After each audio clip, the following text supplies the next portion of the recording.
Rajnath Singh Bharatiya Janata party బీజేపీకి చెందిన ప్రముఖ సీనియర్ నాయకుడు, భారతదేశ రక్షణ మంత్రి.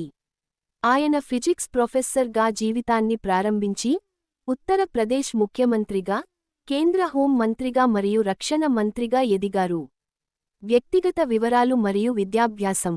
జననం జూలై 10, 1951న ఉత్తరప్రదేశ్లోని చందౌలీ జిల్లా, భభౌరా, వితియా గ్రామంలో సాధారణ రైతు కుటుంబంలో జన్మించారు. తల్లిదండ్రులు రామ్ బదన్ సింగ్, గుజరాతీ దేవి. విద్యార్హత గోరఖ్పూర్ విశ్వవిద్యాలయం నుంచి భౌతిక శాస్త్రంలో ఎంఎస్సీ ఫిజిక్స్ మాస్టర్స్ డిగ్రీ పూర్తి చేశారు. వృత్తి రాజకీయంలోకి రాకముందు మీర్జాపూర్లోని కె.బి.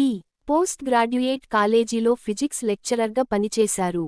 కుటుంబం భార్య సావిత్రి సింగ్, వీరి కుమారుడు పంకజ్ సింగ్ నోయిడా నియోజకవర్గం నుండి శాసనసభ్యుడిగా, ఎమ్మెల్యే ఉన్నారు.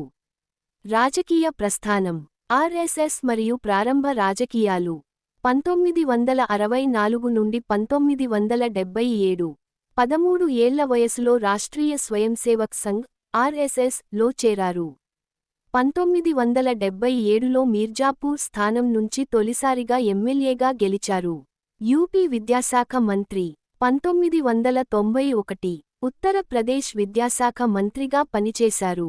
పరీక్షల్లో అక్రమాలను అరికట్టేందుకు కాపీయింగ్ నిరోధక చట్టం 1992 తీసుకొచ్చారు మరియు సిలబస్లో వేద గణితాన్ని చేర్చారు. యూపీ ముఖ్యమంత్రి 2000 నుండి 2002. ఉత్తరప్రదేశ్ రాష్ట్రానికి 28వ ముఖ్యమంత్రిగా బాధ్యతలు నిర్వహించారు. కేంద్ర మంత్రివర్గంలో పాత్రలు 1999 నుండి 2004. అటల్ బిహారీ వాజ్పేయి ప్రభుత్వంలో ఉపరితల రవాణా శాఖ మంత్రిగా, ఎన్హెచ్డిపి ప్రాజెక్ట్ ప్రారంభం మరియు వ్యవసాయ శాఖ మంత్రిగా, కిసాన్ కాల్ సెంటర్ ప్రారంభం సేవలు అందించారు. బీజేపీ జాతీయ అధ్యక్షుడు 2005 నుండి 2014. 2 దఫాలుగా 2005 నుండి 2009 మరియు 2013 నుండి 2014 బీజేపీ జాతీయ అధ్యక్షుడిగా పార్టీని ముందుండి నడిపించారు. కేంద్ర హోం మంత్రి 2014 నుండి 2019. మోదీ మొదటి కేబినెట్లో భారతదేశ అంతర్గత భద్రతను పర్యవేక్షిస్తూ హోం శాఖ మంత్రిగా కీలక బాధ్యతలు నిర్వహించారు. కేంద్ర రక్షణ మంత్రి 2019. ప్రస్తుతం 2019 నుంచి భారత రక్షణ మంత్రిగా కొనసాగుతున్నారు. సైనిక బలగాల ఆధునీకరణ మరియు రక్షణ రంగంలో ఆత్మనిర్భర్ భారత్, స్వదేశీకరణ ప్రాజెక్టులకు పెద్దపీట వేశారు. ప్రముఖ నిర్ణయాలు మరియు మైలురాళ్లు. రంగం అంశం సాధించిన పురోగతి, తీసుకున్న నిర్ణయం. రక్షణ రంగం రక్షణ పరికరాల స్వదేశీ ఉత్పత్తిని పెంచడం, సరిహద్దు మౌలిక సదుపాయాల విస్తరణ.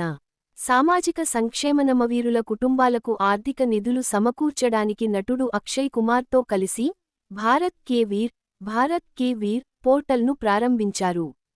వ్యవసాయం కేంద్ర వ్యవసాయ మంత్రిగా ఉన్న సమయంలో కిసాన్ కాల్ సెంటర్లు మరియు రైతు ఆదాయ బీమా పథకం ప్రవేశపెట్టారు. ప్రతినిధి నియోజకవర్గం ప్రస్తుతం ఉత్తరప్రదేశ్లోని లక్నో లోక్సభ స్థానం నుండి ఎంపీగా ప్రాతినిధ్యం వహిస్తున్నారు.